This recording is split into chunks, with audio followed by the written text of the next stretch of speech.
đốt nuôi còn lại đốt khói ê rồi vậy cái được rồi rồi được rồi นี่បងប្អូនកន្លាងណាដុតថ្មីថ្មី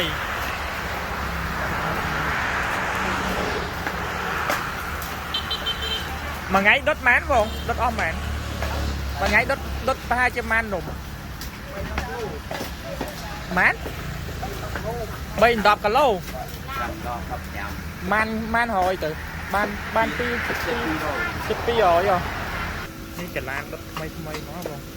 ងប្អូននៅស្វាស្វែងណាសកម្មអូអានេះដុតឲ្យបានយកមកកដៅនៅភាសាទៀតណា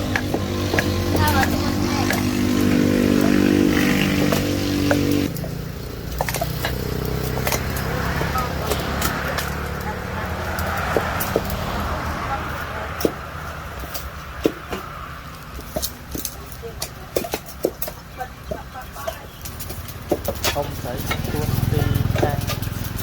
សម្រាប់ទីសទីផលិតផលដែលទុកអាំង